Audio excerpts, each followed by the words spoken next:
Guys, welcome to another episode of Plaid Couch Reading Reddit Stories. Today we each picked a Reddit story from the Bad Roommates subreddit. Roommate has never touched soap in at least 6 months. So I live in a 4-bedroom apartment with 3 other girls. One of the girls is almost never home because she's busy with work and school. Another one of the girls I'm pretty close with since we have a lot in common. The third girl, however, is so stinky and I don't know what to do about it. She's always stays in her room all day, ditching class and only leaving to go to the bathroom or get food. Her room is a literal disaster with cat litter on the floor, all her bags on the floor, food and dishes everywhere. McDonald's bags because she gets it at least once a day, and so much random stuff you can't see any horizontal surface in there. She hasn't changed her sheets in months, and I know because the last time in her room there was an ocean of breadcrumbs on her bed, and the whole room reeked of body odor. Recently, my roommate and I have been noticing the smell getting worse. Like, instead of getting a whiff walking by her room when the door is open, we can smell it in the entrance and all over the house. She came out to the living room for her monthly awkward talk, and the body odor smell coming from her was so bad that my roommate had to leave to get a break. My friends who were over at the time also commented on how literally engulfed the whole room. My friends who were over at the time also commented on how it literally engulfed the whole room. Later that day, we drove with her to the store in my roommate's car, and we had to open the windows because it smelled so bad. After the previous incident, I brought it up with my other 2 roommates, and even the one who's never home said she noticed it getting worse. We talked about saying something, but agreed we would give it some time to think of how to approach things. The thing is, this roommate is one of those people that is super sensitive. She has anxiety issues and probably some other mental stuff going on. And the last thing I want to do is make her feel attacked. I just do not want to smell armpits when I walk in the house. Here's the thing I noticed recently that makes me want to say something right away. Me and this girl share a bathroom, and she always takes baths. My room is right next to the bathroom, so I can hear when someone changes the water from bath to shower. And not once has this girl taken a shower. She only goes in there once a week at night and sits in the bath. But I was kind of horrified when I realized that she has probably never used soap since she's been living here. I went into the bathroom earlier today, immediately after she took a bath, and not only did the bathroom smell bad, but her soap, as well as the bottles, were bone dry. Then I looked closer at the soap and realized that unless this girl has been using my stuff, which I highly doubt, she has never used soap the entire time she's lived here because the 2 bars still look brand new and they've been in our shower for 6 months. I don't even know what to say. Who only takes baths and doesn't use soap? What do I do? I'm kind of grossed out and I want to point it out to this girl. I want to point it out to this girl a little bit so she starts using soap and deodorant. But I don't want her to be completely mortified. Any advice on how to bring this up and say, you have BO and I know you don't use soap, but a gentler way would be much appreciated. Oh, I have mixed feelings about this because, Matthew also hates using soap. Yeah, we can tell. oh, yeah, you guys just know I hate using soap. It's not the main thing I talk about on a daily basis. But anyway, Matthew loves soap. Side note. Go ahead. So I want to say, this girl, she's got something going on. She's got something that's preventing her from doing proper self-care. But there are people who are like that just either they don't want to take the time to wash themselves, or they just don't care about how they smell and what other people smell from them. As far as going about it on what to do, first things first, I would bring it up to her as kindly as you can, saying, hey, we're starting to smell, the whole apartment is starting to smell awful, and I've noticed you haven't been using soap. I took a look at it when you were done taking a bath. Is there anything we can do to help you with it? And if that's not the case, if it continues to go on, I wouldn't be opposed to kicking her out. I like how Matthew's gonna interrogate the woman, just like, I went in immediately after you got done in the bath. Your soap's still bone dry. Hey, I said go about it in a gentle way. Yeah, oh, what a difficult situation. It is very Yeah. difficult. Or you just say, hey, stinky bitch. Probably don't do that. Yeah. Clean up or get out. I would, the best way to just have an honest conversation. And that's hard, but that's what you have to do. And maybe gift her some nice soap. Some nice. No, she's not going to use it. Well, she can regift it. That's fine. But For the PlayStation 5. Or, it's not even the same video. Come on. or even better, next time she's in a bath, grab a bath bomb, just Chuck it in. chuck it in. And drop and roll out of there. Hold the door shut. Don't worry, it's sugar plum scented. In the room and just go in there with body spray and just fill the room. Body spray is to Then it'd smell like middle schoolers' gym locker room. yeah. Body spray. I don't need a shower. Just... Body spray masks the scent. It doesn't make it better. As two guys who going kind of off topic with your thing you just brought up, do you guys get PTSD from being teenage boys and seeing like Yes. Axe body Yeah. spray? Yes. Just holy cow. Yes. I'll see kids or my sister will bring up a story of like the boys at gym, and I'm just like, ooh, that was me. Do they still wear Axe body spray? yeah. Is that a thing? Yeah. I don't know. I think teenage Old Spice boys. is starting to see another rise. But even then, Old Spice is better than Axe. I don't know. I just use women's perfume. But if we really want to get into good soap, here's Today's sponsor. today's sponsor, Not a Duke- sponsor. Duke Cannon. Cannon soap.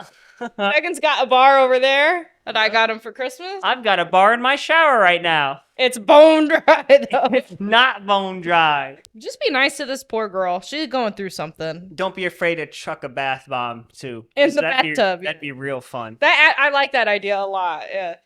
Yeah. Just assault your roommate.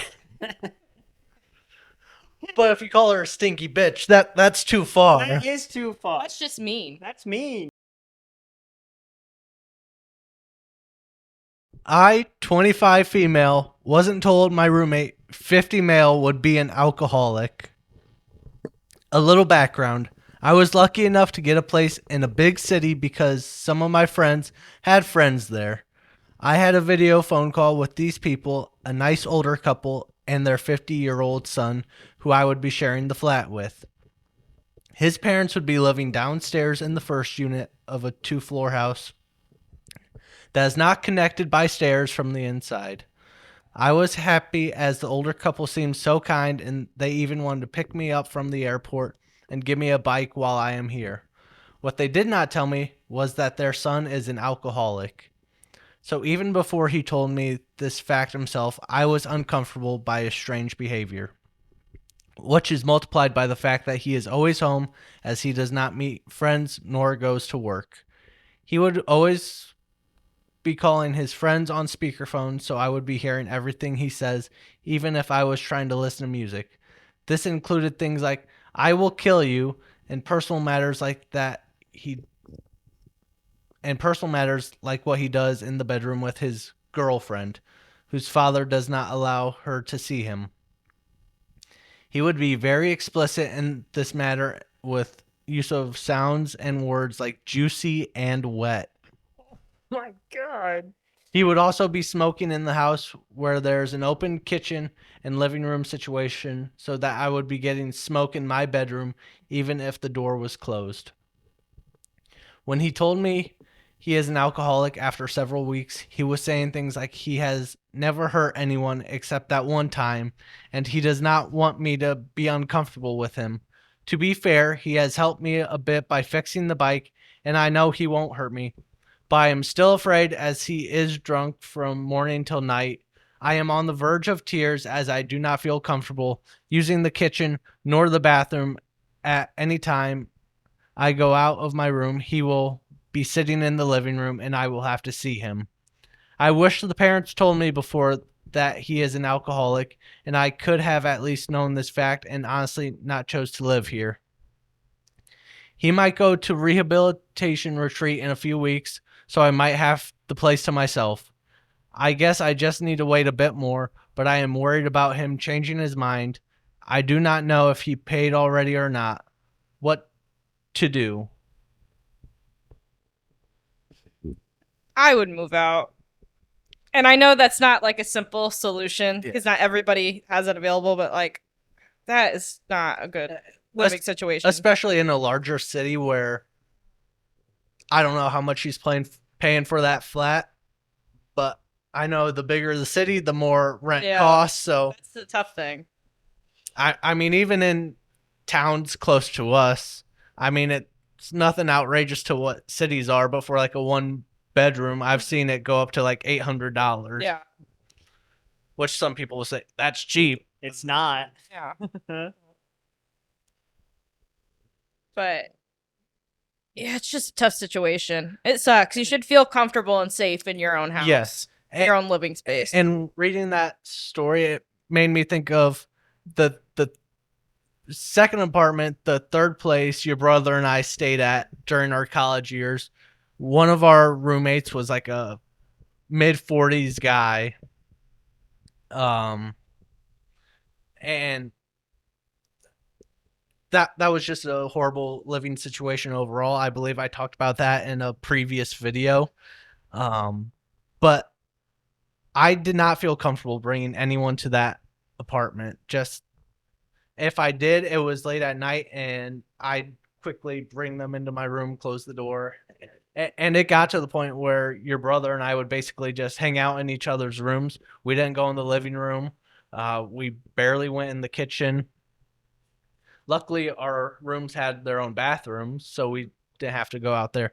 But it is tough living with people you don't know, especially when they have circumstances like this where he knows he has a problem. I hope he gets the help he needs, but there's no saying if once he gets back he'll stay clean. Yeah, it might just go back to the same. Yeah. Just bad situation. But I also don't fault the parents because they may not know. I was thinking that too. It's like, do they know that he's this awful to live with? Yeah. They may have the parent blinders on where they see their kid can't do any wrong. It's just like, oh, he's just down on his luck right now. Maddie, you got any thoughts? You guys said everything that I was thinking. I don't have much of a thought on this. It's like Jaylene said, move out.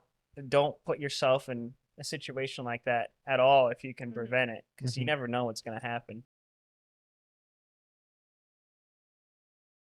A roommate will pick up my package that's been sitting at our front door for the past 4 days. I've currently been away for work for the past 2 weeks and was supposed to return to our apartment on Monday, but had my travel for work extended another week. It was a last-minute change, and because of this, a package was delivered, and I am not there to pick it up. No big deal, right? It's now been 4 days, and the package is still sitting outside our front door. I texted my roommate about my work situation beforehand, so he knows I'm not there to grab it. He also texted me to pay him for the utilities today, which I did, and then asked him if he could bring the package inside. No response. Package still sitting outside, begging someone to grab it. We have a Ring camera, so I know it's just sitting there. I only notice it's been there so long because I keep getting a package notification from Ring. He's walked past the package multiple times, and I just don't understand for the life of me why he won't pick it up and just ignores me. We have a good relationship as I'm hardly spending time in the apartment for work, and when I'm there, I keep to myself and keep the common areas clean and whatnot. It feels like a small ask. It just kind of sucks to have to ask someone not living in the apartment if they can drive over and get it now. Why are people like this? LOL. That's it. Packages get stolen all the time. And I just really, as far as bad roommates go, I didn't understand why you can't just, you see the package there, just walk by. Yeah, I used to have a roommate, and if you see a package laying there, it's easy to just pick it up and take it in the house. That's why I don't. Nope. We lost a battery. Is that what that was? So, yeah, as far as bad roommates go, this is just lazy on the roommate's part. Yes. I'm sure he's got a job. I'm sure he walks outside every day. I bet he even looks at it and it's just like, just walks away from it. Mine. And I mean, we all know how often packages get stolen from steps. And there's a picture here. There's nothing preventing somebody to come up and just grab it. And it really shouldn't be an issue just to, do a little crouch, grab the box, lift it up, and then just waddle your way inside with the package. Text your roommate, hey, I got your package. What's so hard about that? Come on. I'm glad you did the visual. I needed the Yeah. visual. Now I understand why they're a bad roommate. Yeah. But no, you're just being selfish at that point. Just pick up the package. I don't have much else to say. No, that's about it. Yeah. It's being a decent human and a decent roommate. It's the bare minimum. That is it for this video of Plaid Couch. Make sure to like, subscribe, hit the notification bell, and follow our socials down below. Thank you, guys. Thanks for See ya. watching. Bye. I'm gonna